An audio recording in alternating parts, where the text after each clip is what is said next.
Ladies and gentlemen, welcome back to the Voices of the Culture. By Amani Productions. Doing nothing but the most, and certainly the goedes wat moet gedaan word. You are here with Olivia, commonly known as Olivia. And with Timisan IV, the king of Vicksburg. 70% of the youth in Africa is under the age of 35. It makes me question. It makes me think about the amount of influence that we have as a youth. How much impact that we have to make on the African continent. And I was really interested to get this conversation into a panel discussion and hear you guys' take on this, especially because you guys just finished Matric. I can see the anxiety in your faces right now. Results are not out yet. Breathe. I can see some faces getting pink. He's not worried, because he knows. So he's not worried. You have to step out into the world. You have to make your impact. And I wanted to hear how you guys take on this. What's you guys' take on this? What careers you want to choose? And everything, man. I don't want to put you guys in a box. Just talk about it. What do you guys have to say? Mubarak. Oh, well, it is an interesting fact that 70%, you said 70% of 70% of the African population under the age of 35.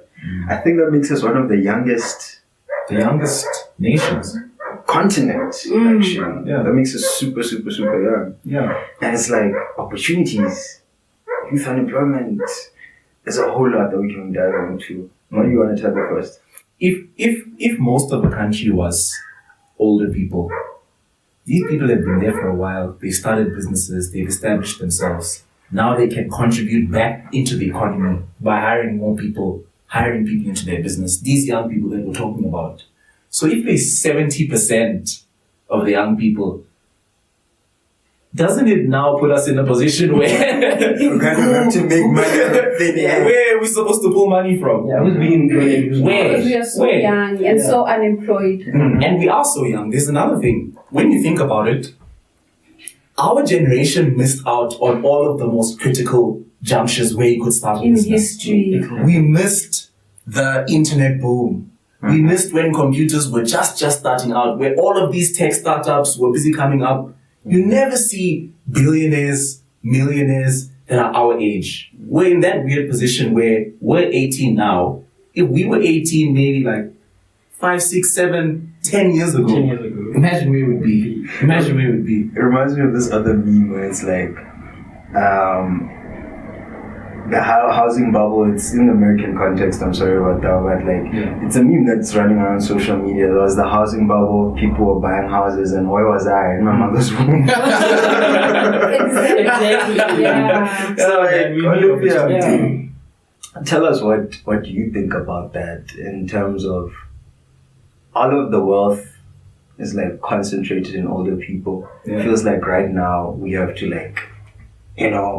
make money out of thin air. Like, do you think we need to use collaboration in order to what do you think could be a possible solution? I feel like African youth is the most connected generation in history. So even in the Navy, we were connected with each other. So we have that advantage over other continents and other countries. So I feel like as the youth, we should connect with each other, make opportunities for ourselves. Because I mean, the old are doing their thing. Even the government is doing their thing. I mean, have you ever seen a president younger than the age of 65? No.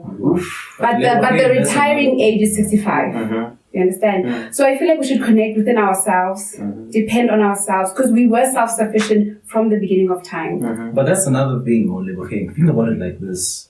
You've noticed it as well.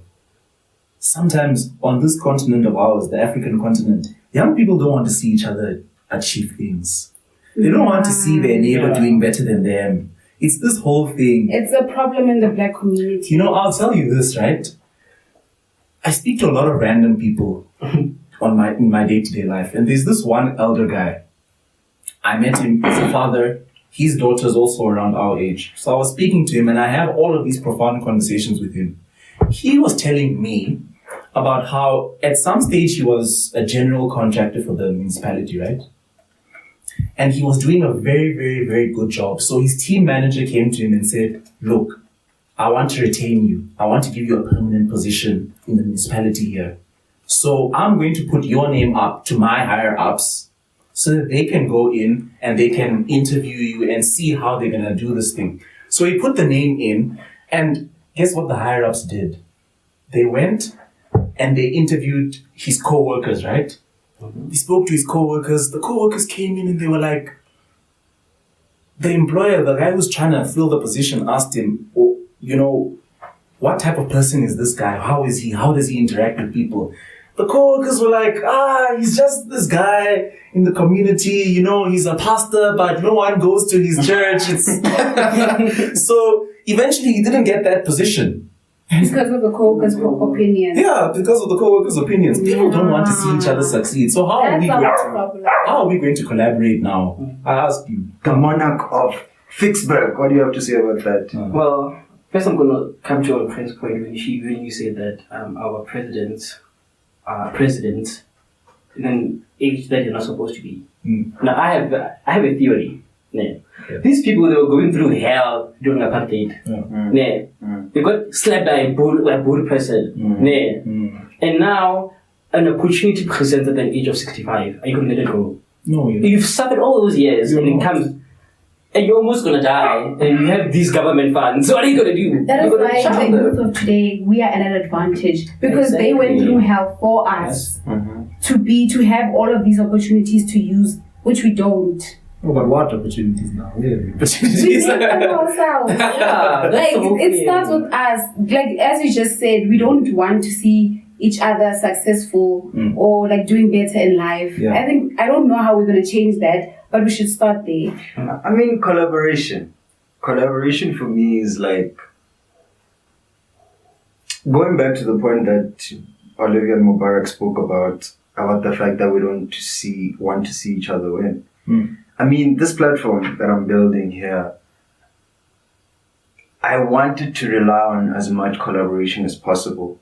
I want us to realize that it's kind of baked into being an African, right? If you're born on the soil, one thing you'll know is that you don't exist for yourself.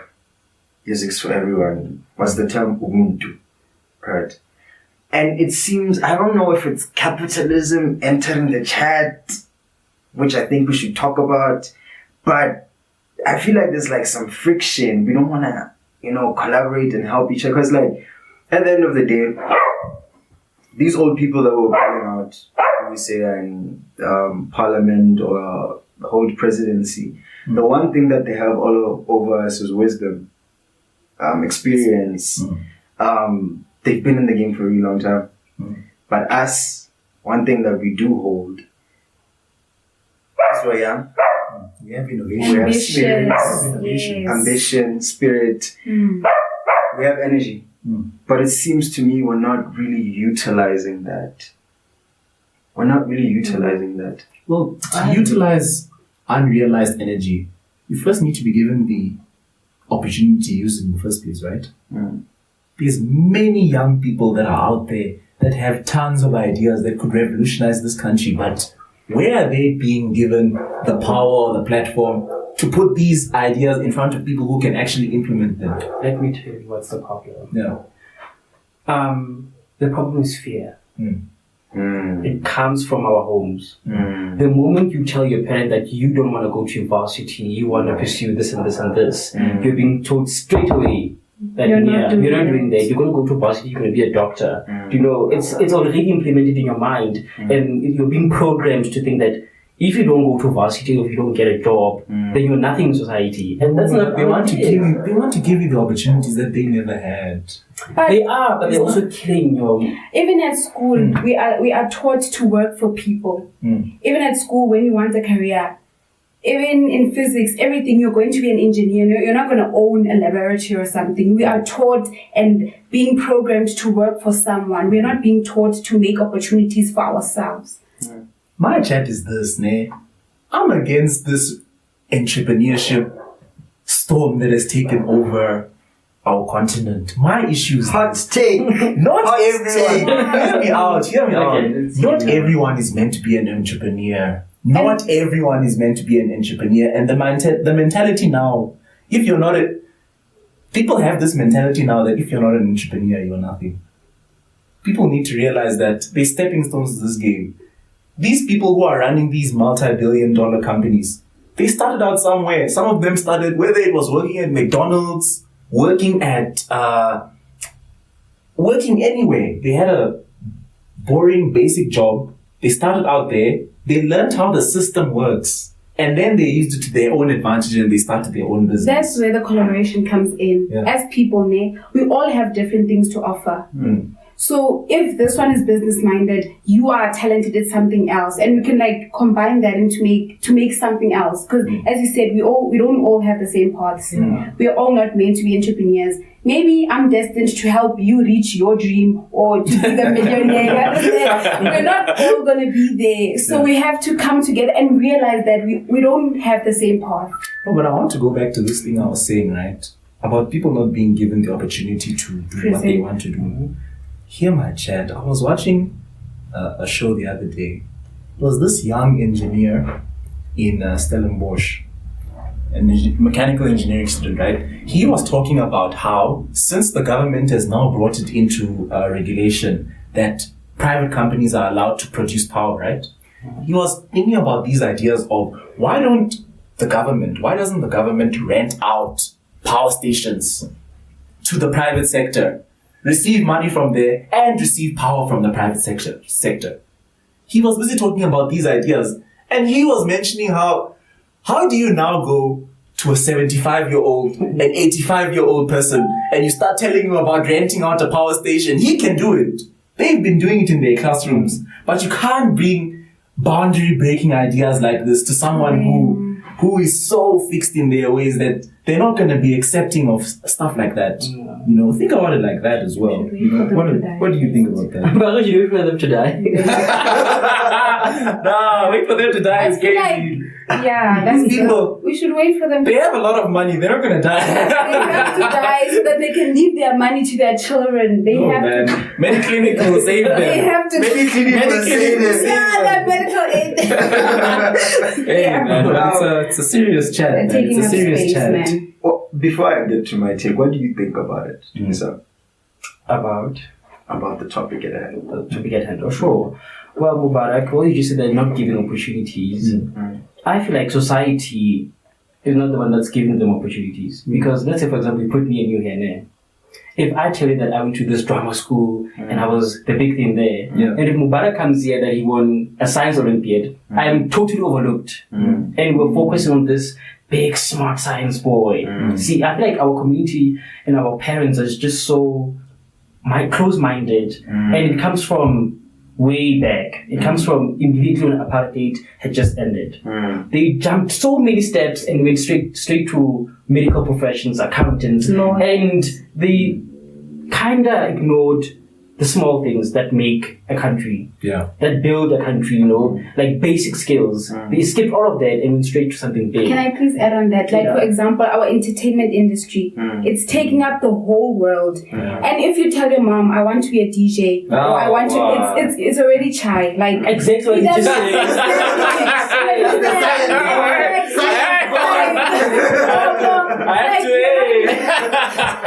You're not even given the opportunity to show them that you can actually do it. No, let James give his take, and then I'll tell you how I said. Let James give us his take. What you think. I mean, I want to take this all the way from talents. Right?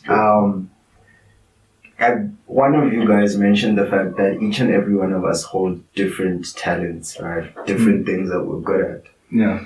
And I also want to relay this to the way I see the world moving, and I'm talking outside Africa. Because at the end of the day, us as Africans are kind of like playing catch up all of the time. So, one thing I've noticed in the West is that everybody's like starting to like freelance. Big corporate is like falling, right? We've seen crazy scandals like greenwashing, the FTX scandal. Yeah, there's a lot of very, very, very, very like Wall Street. There's very under the table deals that are going on. And it's like, we're kind of moving away from institutions and we're moving away from institutions. Yeah. Right now, freelancing is becoming huge, right? Right now we want to, especially our generation, Gen Z, right? We want to invest in companies that are focused on creating a better future. That's what I'm really seeing as a trend, right? And genuinely are doing that. So we're making noise, we're screaming, we're shouting, this is not right, this is not right, this is not right, right? So going back to that point, in my own regard, somebody who's like going into marketing and PR and starting my own agency, I have like worked with a couple of people, I've had a couple of clients, and one thing that is really important for my agency is having a database of creatives. Yeah. Right? I always say that at heart I'm a creative.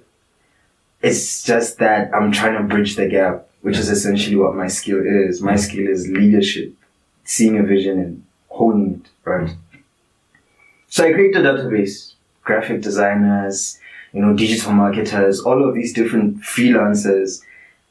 That's going back to Mubarak's point that not everybody has to be an entrepreneur, but you can still offer a skill. Offering one skill within itself can be a business, have sole proprietorship, right? Those people don't want to take on the hassles that I have to take on because I have to sit with a whole lot of pressure, right? I really want to speak onto that. I want to speak onto the fact that collaboration is important and different skill sets need to clearly be defined. No, I hear you, Chad, when you're saying different skill sets are so important. But here's what I'm trying to say, right? You brought up a DJ, Chad, right? South Africa's media space is growing so rapidly. So rapidly. And I feel like there's so many examples of people who came out of a marginalized community and through social media, through media, they were able to build something, a huge brand for themselves. But that does not happen often. Here's my chat.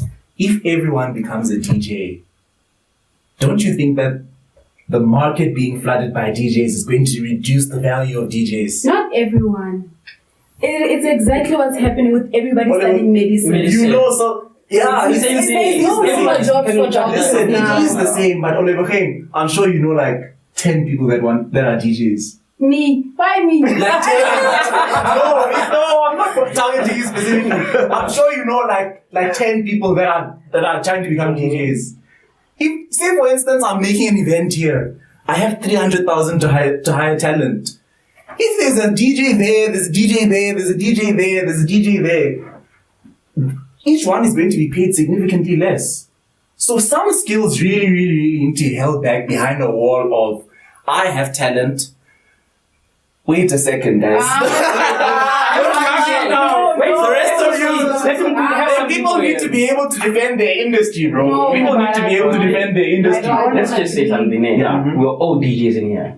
However, we're different people from different backgrounds and we possess different skills, right? So you might have something that people might like and I might have something that people might like. It's just how you adapt to the people that are around you. It's how you adapt to your audience. And that's the one thing, your target market. You have to look for something that they don't have if you're DJs, And it's one thing that as an entrepreneur, you don't need to go to school to learn it. It's something that you must possess by yourself that you can learn at home, you understand? So being unique is what you should strive for. Like as a person of myself, I strive for confidence, I strive for independence, being unique. And I feel like that's what youth is lacking. We all want to be someone. Why can't you just be you in your little corner and being yourself? It attracts people to you. For example, everybody was wearing Air Forces at the Matric dance. Every guy was wearing it. I wasn't wearing Air Forces. Defend myself. I'm a non-conformist. I was wearing an Air Force to the Matric dance. However, I was able to style it in a different way. Bro, you're wearing a cape. Exactly. Bro, a Superman. And people think, oh my goodness, why is this kid wearing this cape? We're gonna add the cape. Yeah. We're gonna add the cape to the Yeah. It's not about me wearing a cape. It's about me showing people that I am so comfortable with myself that I can do whatever I want. You understand? And the way I represent and who I am, people think that I'm crazy because I'm so obsessed with royalty. But it's actually not that. It's what brings me up when I'm filled with doubt. Oh, this is a side tangent now. It's a side tangent. All I'm trying to say is this. If everyone was special, then no one is special. You know, everyone is special. No one is special. Let me put it in a language that he will understand. Okay. Yes. Mr. Rational. Yeah. I have to be the voice of reason here. We all have a bone to pick with the school system, right? All of us allow me, I can see Olivia like, what? We all have a bone to pick, right? Yeah. We all bash the school system. No, the world is moving super fast. Universities are slow ship, whatever. We all have our different opinions, right? About this fast-paced world that we live in. AI is coming in, right? Yeah. However, this might be controversial, but I would still take my child to a school, right? This very same school that I went through with this highly structured thing, right? Have them go from grade 1, grade 2, grade 7, grade 12, because school teaches you the theory, it grounds you. And now we bring it to Dumisang's point, right? You still have to have your uniqueness about it. You say that everybody, even if we're going to say everybody's unique, that lowers the value of uniqueness, right? What about when you're going through a doctorate program, right? To get your PhD, you have to bring something to the game that nobody has brought, right? Yeah. So, is everybody doing their doctorate though? look at the philosophy behind it. Yes. Look at the philosophy behind it. Yeah, you went through all of this training, you went through all of this rigorous amount of education, and now you have to offer your own take into the market, which is the same thing, which is something I also want to speak about. I feel like South African youth were all educated, right? Yeah. But we rely too much on the rule book. We rely too much on these structures. We're not trying to say, oh, okay, I've never had my friends sit down with me and break down CAPS, the curriculum that we're studying and the psychology behind it. What were they thinking when they brought CAPS? What did they want us to teach by this specific, why is it structured the way that it's structured? Yeah. So it's I would want us to push more independent thinking, more out-of-box thinking, more bigger picture thinking. Yeah. Which I feel like is going to be a place where all of us would congregate. Yeah. Creatives are important. Bro, we cannot all be here speaking expensive English every single day. Sometimes I wanna call a DJ, let him play on the deck, have a couple of drinks. Yeah, DJ. Kick it back, relax. That's important. But if you're going to become a DJ now, you're offended by DJ. I have no beef with DJs, but maybe I would say this, maybe while you're DJing, if you have some money on the side, don't go buy a GTI. Go get your sound engineering degree. Okay. So that you have it on your wall. You can say, this is why you should come and produce your music with me. Okay. I am qualified. I went every day to this university and I got my audio engineering. Can I ask a question? Can I ask go for it. How many people in Kasi have a degree and are sitting at home? Can I add on to that? Yeah. What is the point of saying that I went to university and I got this degree? It's to show a potential employer that you went somewhere for 5 years and you didn't give up and you showed up every day. You having a degree, I can have a degree now in sound engineering. You should be shit at it. And I could not have a degree, and I'm so good at producing music. Exactly. Yeah, that's another thing. That's another thing you need to consider. But the thing You can't is, kick out the university shit. most of the time, if Olivia gets that sound degree, she's shitty at it, right? She's gonna get the No. I asked the question and it made you ponder. Get me. If she gets the sound engineering degree and she's shitty at it, as you say, and you, right, coming from completely nowhere, small town in Vicksburg, picked up a laptop, sat on the internet for hours, learned the very same amount of knowledge that she has, even more. You have that expertise, right? You don't have. Maybe this is where we should kind of decouple. We should have a kind of democratic talk, or a more, I don't know what the word I'm looking for is, but we should kind of separate from academics a bit, right? Maybe we need to talk about that. But she's shitty because she doesn't love it. Most of the time. I did it for the degree. You did it for the degree. You did it because you just wanted to have it. But if most South African youth, if we were to take the degrees that we really love, to take on the things that we're really interested in, to push ourselves in those spaces, I feel like that would change. But then it goes back to the problem we were saying. The jobs you love are, undermined by our society. Right now, you're going to study what? Drama. What is drama in South Africa? Like, what are you doing there? Mubarak is studying what is in medicine. He's a doctor, you understand? He's doing something he loves, but nobody cares. No, people aren't saying it's useless. People aren't saying it's useless. They're hungry. The thing is now. Yes, they're hungry. The thing is now, you see a lot of situations in universities, right? Say, for instance, okay, let me let you guys as an example. You're gonna say, for instance, Jimmy goes to study Bachelor of Arts degree. During university, say for instance, I'm studying my doctorate. I'm trying to get a doctorate of. I'm trying to become a doctor. I'm studying medicine. Every day, I'm in my books. I'm studying. I see Jimmy there. He's going to groove. He's enjoying himself. He's living the life. The varsity life that I'm missing out on. He might finish before me because it's a 4-year degree or 3-year degree that he's doing. But now when I come out of my 6-year, 7-year doctor degree, I understand that doctors aren't getting employment like they used to in the past. But when I get a job, I'm going to immediately surpass him. I can't be distracted by the fact that he's earning money before me.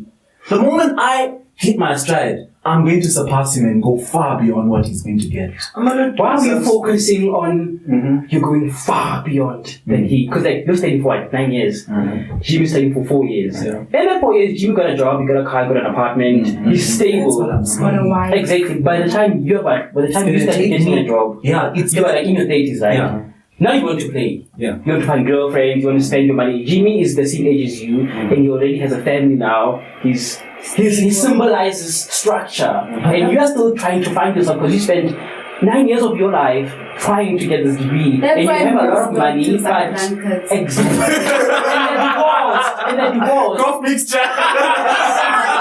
and then I love that you mentioned that. You mentioned in those 4 years he's buying a car, he's becoming stable. Obviously, me who's in med school, he's gonna look at that and be like, wow, what am I doing here? This guy is busy living life and I'm busy living books. But in those 4 years that he got that stability, it would, for example, take me 1 year, if I'm a doctor, 2 years maximum, to catch up with him. After that, I'm going to surpass him. But now, you see how we started. Can surpass him financially. You see how we started the segment and we said that South Africans don't like to see each other succeed. That's not it. I'm just saying that you think you can suppress him financially, however, mentally you can't. No, because he's been through so many life experiences and he's grown so much while you were studying. Yes, you might get 8,000 a month and he can get 20,000, but he knows exactly what to do with that money and he can do so much. And while you are just busy living your lifestyle, but mentally, you're still young. Your life is starting at the age of 30, and he's like, 24 years, and he is already more mature than you. That's what I'm trying to tell you. And another thing that's a real problem, it's not about particularly society undermining our degrees, it's also about hunger. The moment you apply to school is that, how am I going to put food on the table for my parents? Because like our parents, some of them, they barely make ends meet. And the goal is to provide for our parents, for our siblings. So the actual problem when applying to these, you don't like the degree, however, you need to put food on the table. That's the actual problem. You need to get into something that's going to give you results quickly. I'm going to use myself for example. Not everyone can go into a 9-year degree, guys. It takes a lot. It takes a lot. You have to have the drive to actually get through the degree. Yeah, but I would just honestly, Jimmy, we cut you off, man. You actually gave me a bit more time to refine what I wanted to say. I'll just add on in there. Yeah, I'll let you. Okay, for example, right now I'm end of Matric, right? Yeah. I applied for medical degree, accounting degree. Yeah. I'm not saying I did. For example, I did. For example, I don't even take physics. How do I take physics? For example, let's use a real life situation. I applied for accounting degree, right? Yeah. I chose it not because I hate accounting, but I know I will be able to bear it. I'll be able to tolerate it. Yeah. But don't you think I'll be happy on the red carpet and say, ladies and gentlemen? I will be, however, I need to put food on the table. Yeah. That's the thing. So, and the thing about these flashy industries like the entertainment industry, the media industry, you're not always sure if you're going to make it. Exactly. You take someone like Casper Novest as an example, right? This bro literally said 5 years or 6 years. He wasn't seeing the results yet. He was hustling for those 5-6 years. Hustling. Maybe on the 5th year or the 6th year, that's when he blew up and that's when he became a household name. That's when he became Casper Novest. You might be there. You're hustling. The 6th year comes, the 7th year comes. You guys, I'm telling you, I don't want to throw shade. He had the hunger. I don't want to throw shade, but sometimes you'll see 40-year-olds, 50-year-olds, they're still upcoming rappers, forever upcoming. You're never sure. You're never sure if you're gonna make it, bro. You're never sure if you're gonna make it. Let me butt in. You can't be an upcoming rapper for 20 years, bro. You can't. But you can't. This is where you have to have some finesse to it, right? What do you mean? If you're gonna do something, because most of us, it's human nature. I see him on your red carpet, right? Yeah. I'm doing my medical degree. I'm like, I'm going to the red carpet. I'm not doing this, bro. Drop the books. I'm going out, right? Yeah. And this is like an incredible point, and I feel like it speaks to two things at once, right? One, we're always analyzing each other. Yeah. And I spoke about what you said. I found very, very, very dangerous. That I'm sitting down, I'm reading, I'm this, I'm that, I'm this, I'm that. Like, and I see Dumisang on the red carpet. Oh, okay, I'm going to get this degree, I'm going to get this degree, and then after that, I'm going to have like 80K, I'm going to ball on him, right?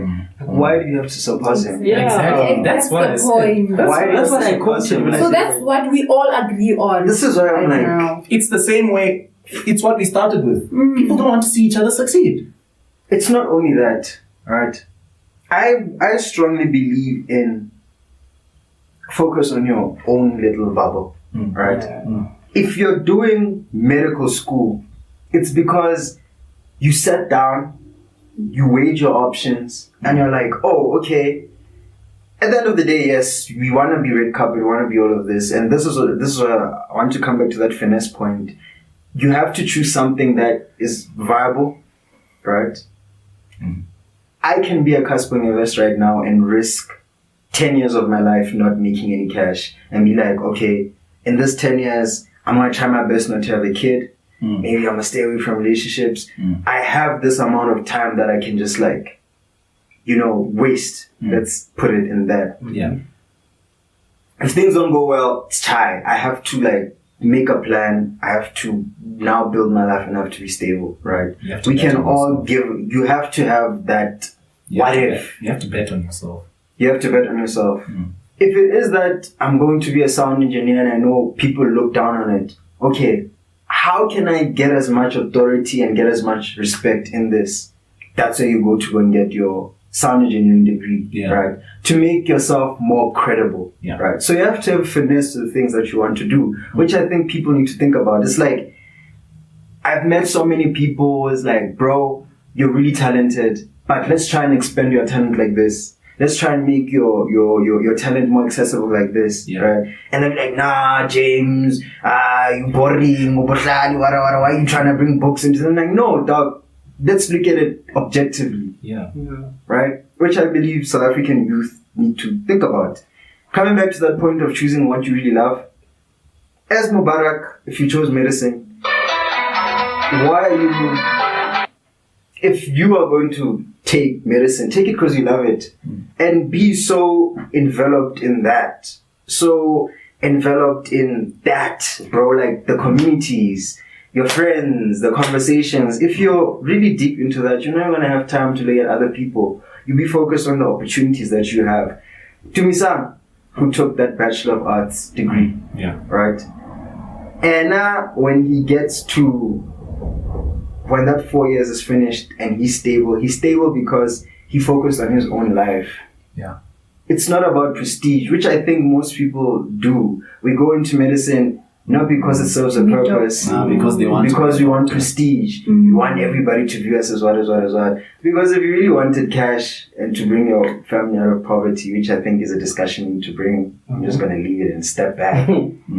I think more of us would look into TVETs, which I don't believe a lot of us do, because we have But a the perception problem is of it. that we are not all privileged to choose what we love Yeah. or to do what we actually want to do. Yeah.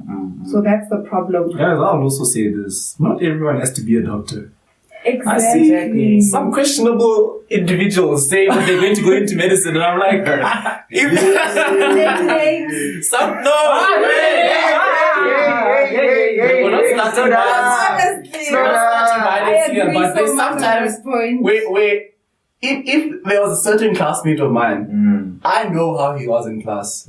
I know how he wouldn't have the greatest attendance span. So if I walk into a doctor's office and I see his name on the board, I think I'm gonna go to Mediclinic. Yeah. I think I'm gonna reconsider my options. Not everyone has to do what's sensationalized in the media. That's what I'm trying to say. That's what I'm trying to put down. Can I give advice? Yeah. Okay. How about this? Since most of us come from hunger, and you're forced to go to this degree because you have to put food on the table. Yeah. How about this? How about you pursue this degree, you work for like 10 years, you save money, and you do what you want to do. And you use that talent that you possess into something bigger than yourself. I feel like our role as just humans is to serve as something bigger than ourselves. You know? Because I feel like our talents come from the higher source. You don't even have to, I would say you don't even have to risk it all like that. Yeah. I'm saying, do your thing, get that degree that your family forced you to do. But now you have disposable income. Now you can come in, you can start upskilling yourself, you can get a hobby, you can get a side hustle. Exactly. Eventually the side hustle might start making you more money than your actual job. Then, at that stage, then you quit your actual job and you go full on into your side hustle. Focus on that. You don't drop the job when you have no money and then you start chasing the side hustle. Then when the side hustle fails, you go back. You build up What the I'm side trying to say hustle is that while you're... don't box yourself, you know. You don't have to stay in that miserable job for the rest of your life. You can pursue other things and you can use that job to maybe level you up. Use it as a ladder to pursue what you want and to inspire. That's what I feel like. Mental health, I'm sorry for speaking over you. Mental health. I feel like looking at things objectively is something that we kind of fail to do, right? And I think it's very, very important that we need to do going into the future. Like, as I said, TVETs, all of you missed it because no one wants to I didn't. I know my marks. I applied. Wait, what is a TVET? Like, for the audience? He doesn't even know what a TVET is. Understand, guys. You see, No, I'm just asking. Harvard, Exactly. I'm asking for the audience. Sure. Mubarak. You guys are now dodging the question. What's the answer? What's the answer? Tell me. Tell me what's a You TVET. applied, tell them. He doesn't know either. Because I didn't apply to a TVET. So I didn't apply to it. I didn't will be a college there. What is it? What is it? Explain. Give us a definition. vocational training. That's essentially what it is. Okay. So like your plumbers, your electricians. Your electricians, your mechanics. Okay. There's even legal secretary. These are the sort of courses that you take for quick turnover. Yeah. Just to do something, get that N certificate, and then get to working as soon as possible. Yeah. Literally before you get your N6, you need to do 18 months in-house training at some institution of your choice. And you're getting paid while you're doing that. So like that what do you call it? That line usually beats university, right? Because let's say by the time you come out, you have an advanced certificate, right? Your N6, you advanced it, and now you're holding an N8, which I believe is at the same level as a degree. Yeah. You're better because you have like in-house training, working experience, and you were taught with that model in mind. So it's like, guys, if you really don't want to work at a dead-end job, if you want to get a job, if you want to start your own thing, if you want to start your own business, don't go all in. Hey, mothers, fathers, they're going to kill us because they want to see us win, they want to see us prosper, they want to see us struggle, right? You don't have to go through that. You can protect your mental health. You don't have to go through the pain. You don't have to go through the struggle.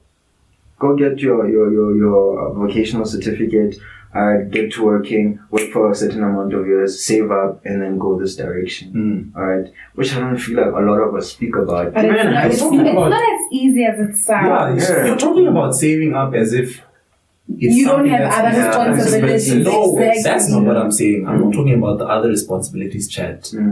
South Africans that are professionals and working now, they have disposable income. My thing is, and I really, really hate to go back to apartheid. I really do. Yeah. But my thing is, wouldn't you say that a lot of the people that we're talking about, our target demographic, they might have families that don't necessarily have a good and in-depth understanding of financial literacy. If you're coming from a family where it's a paycheck to paycheck kind of situation, you first have to break free of that generational, not a generational curse necessarily, but a generational stigma that your household has built before you can even start saving anything. Guys, I'll tell you this, ne? Did you know that South Africa is the second highest consumer of Hennessy on the planet?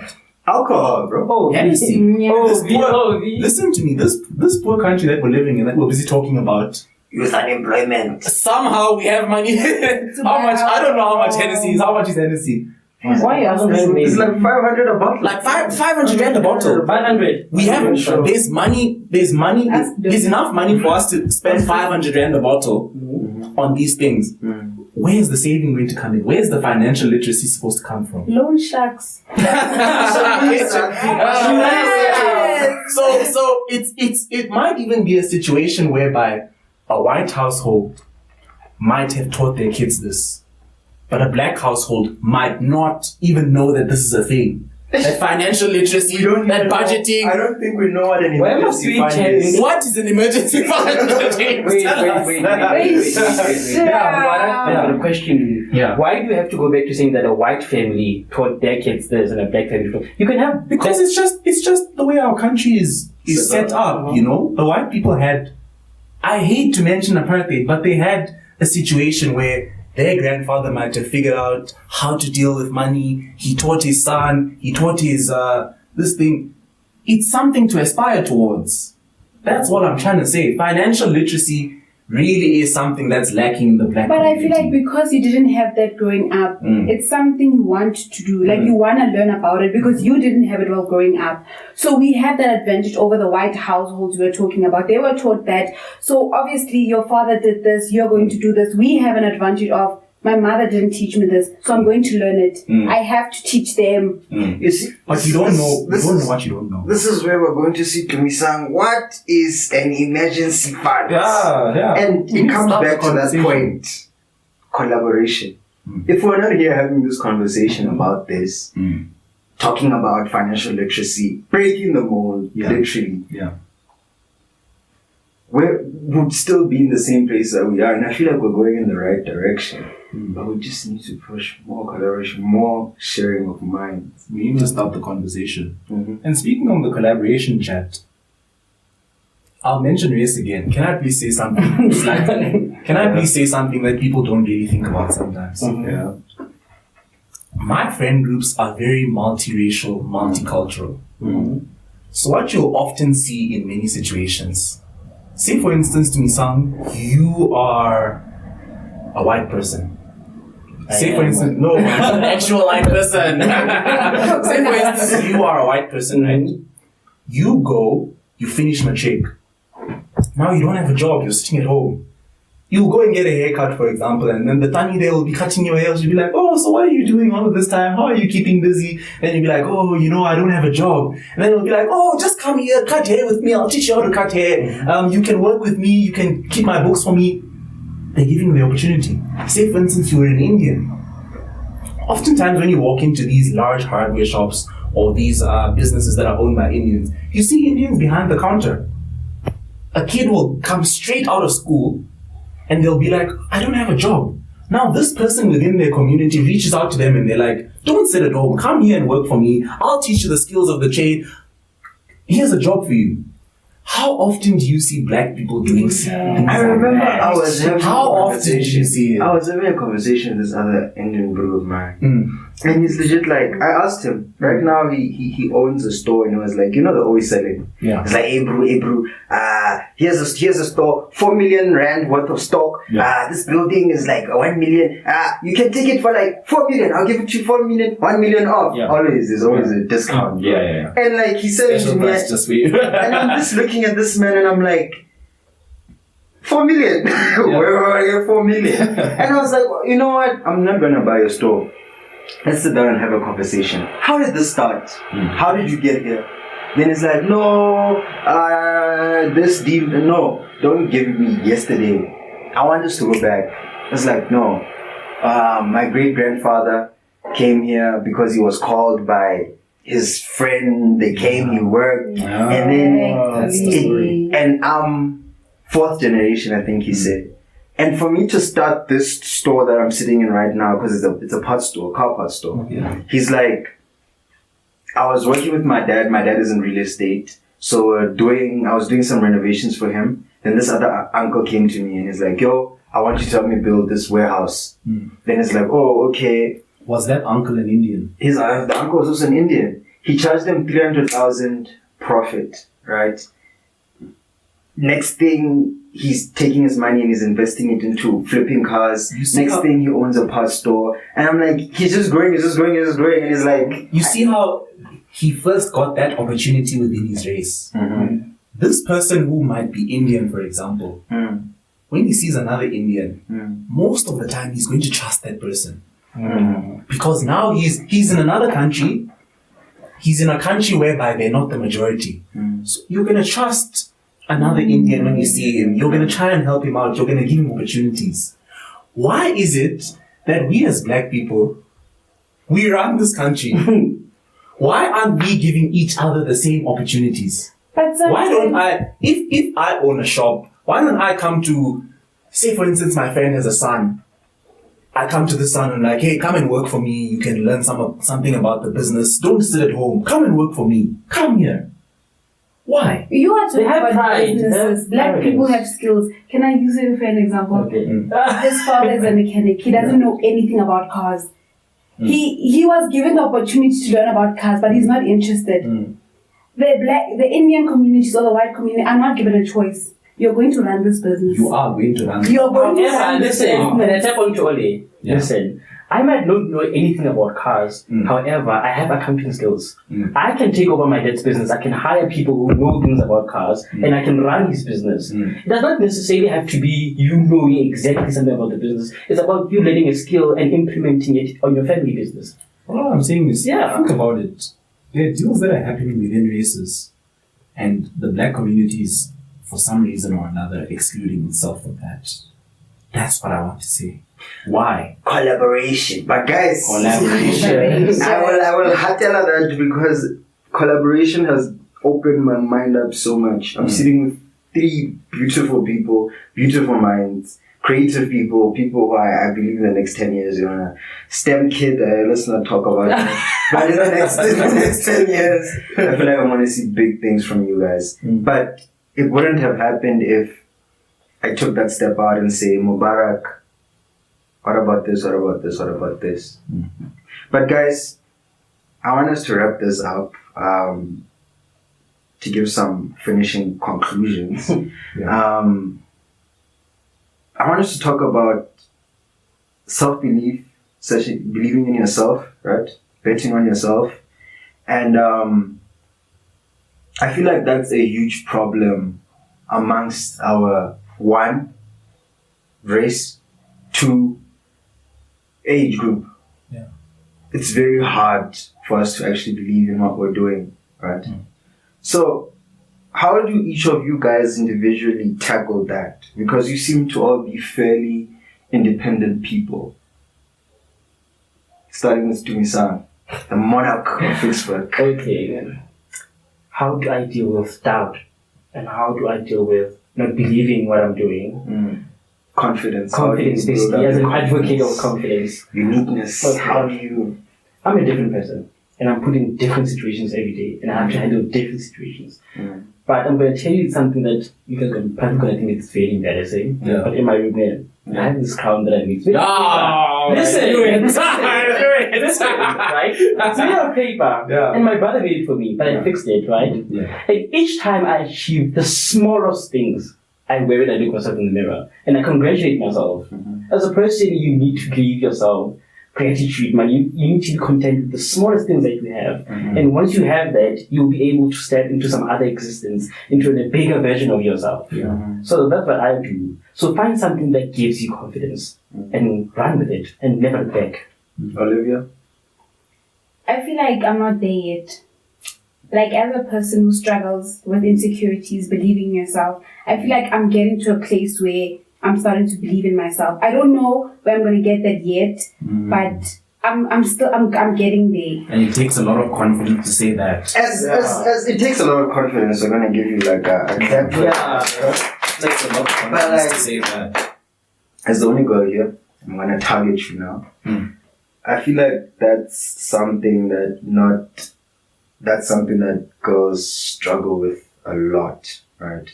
What can you speak about specific to that you've noticed? It's like, especially now that you guys are, forgive me for cutting me off, especially now that you guys are like, things are turning upside down, right? And maybe we can have another discussion about this. Turning upside down how? I'll finish. Okay. This is another panel discussion, which I really wanted to have, and I think you guys are best for this. Yeah. Ladies are stepping into corporate. Ladies are getting their degrees. Ladies are out here. Ladies are breaking the boundaries. What do you think about that in terms of the girl child? What can you say about that? Just short. Just like, from a young age, we are programmed, you're going to get married, you're going to have kids. So even when our parents are like raising us, they're already setting standards. Men want this, you have to know how to cook, you have to look a certain way, you have to speak a certain way because you have to get married. And I feel like right now we're at a point where we are breaking those. And like, that is why our insecurity, we are letting go of our insecurities, we're starting to believe in ourselves because obviously, I don't know if everybody wants to get married, but we were raised like that. So it's something that you think about, I have to get married, but I have to do me first. You know, like marriage, family after, I have to do me first. And like, that is what caused our insecurities. I don't look like that. I don't know how to cook. You know, this and this and this. And like, that is what caused our insecurities. And I feel like now we're breaking out. We don't trust men anymore. We don't listen to our parents like that anymore. We channel into our inner selves, inner child. What do you want to do? That is a preamble for the next episode. I think I'm going to sit down. What do you want? And you need to bring a girlfriend on. We're going to sit down and I want to talk about that. I have some opinions on that, but we'll save it.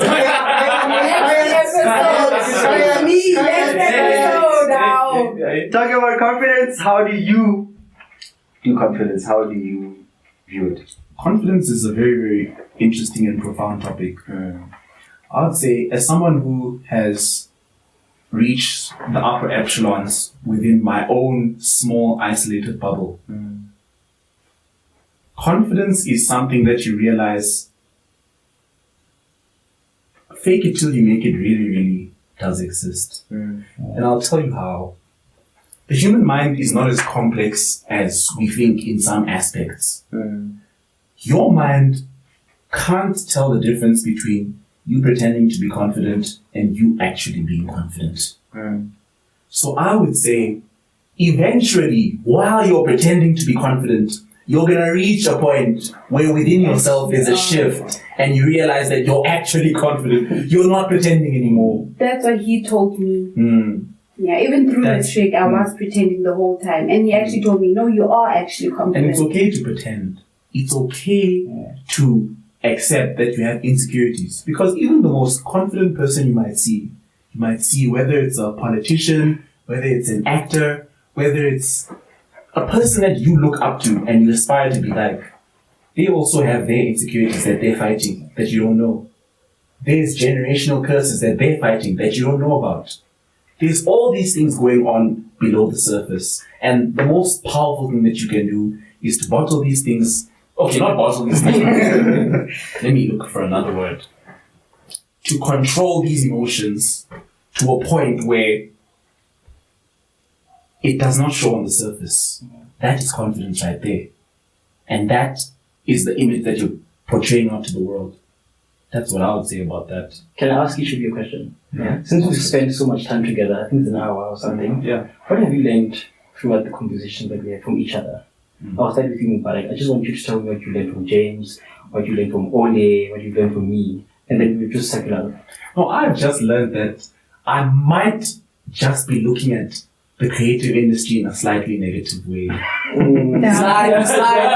Slightly. I understand. I'm looking at it from a supply and demand perspective because I have an entrepreneurial mind. I'm looking at it as if there's 40 DJs, each of them are going to make a good amount of money. But if there's 40,000 DJs, each one is going to make 100 and 100 and 100 and 100. And it's not like that. Each DJ has their own skill set, their own way of performing their music, their own spice that they're busy adding there. That's what I've learned. And of course, what the King is busy talking about is very, very important.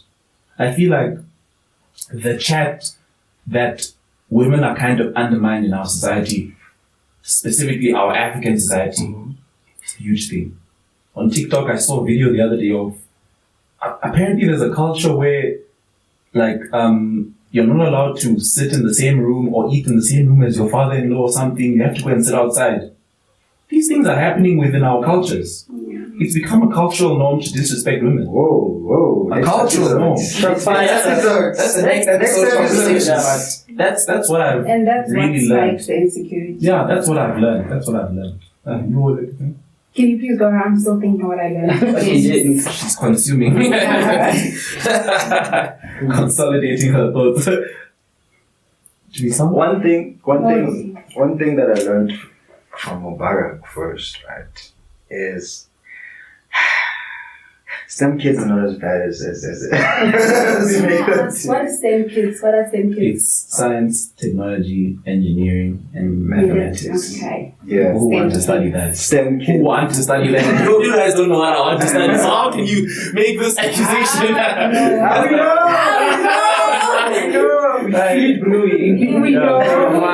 STEM kids are not as bad as we think they are. Yeah. Because it's like, one thing I noticed, one thing that is like common with you guys is like snobbish. You think that because It's not like that. because it's up, I'm realizing that you guys are just human beings like us, right? What I learned from Tumisan, I was really thinking about what you said about that crown analogy. Like your brother bought you a crown, and I'm like, I just really imagined you standing in front of a mirror and looking at yourself in the crown and like, I can imagine It's like, a powerful image. It's a powerful image. it's very powerful. Yeah. And I was like, one thing I like to do is put myself in the next person's shoes. And I'm like, I want that joy for myself. I want that happiness for myself. Yeah. And somebody who's really shy it's kind of hard to do that at times because I'm like, no, I don't do this. I should take myself more seriously. So I learned that from you. I learned that have fun. Olivia, Olivia. I feel like this one is for episode 2. That girl chat, you just gave me a perspective that I hadn't really considered. And I'm happy that I was brave enough to like ask you that question and get that answer back. But I don't feel like I've fully learned from you. I still want to learn more. Right? So, yeah. Give me some, what have you learned from all of us? Okay. I'm going to learn, in part of you being my friend, Olivia has taught me to be in touch with my insecurities, with my emotional side, because like she knows I'm not a very emotional person. I tend to throw everything behind me and I just move on. However, she pulls me back, like deal with this and then move on. Because I just ignore and I move on. Her confidence. Yeah, her confidence to actually be vulnerable. And exactly, to actually be vulnerable. And you taught me that it's okay to not have things figured out. It's okay to be sad. It's okay to be vulnerable. Yeah. Mubarak, what have I learned from you? I've learned a lot, actually. What haven't you learned from me? Look,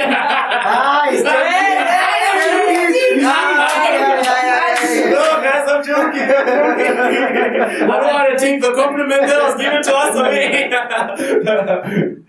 One thing that I've learned from Mubarak is that regardless of all the fun that you're having, we must go back and be responsible. Mubarak represents structure, he represents stability, you know, and he represents continuity and his way of thinking. Sometimes you can always have fun and be on the red carpet, however, you need to pull back and tap into your responsible self. And get that sound engineering degree. Exactly, and get that degree, you know.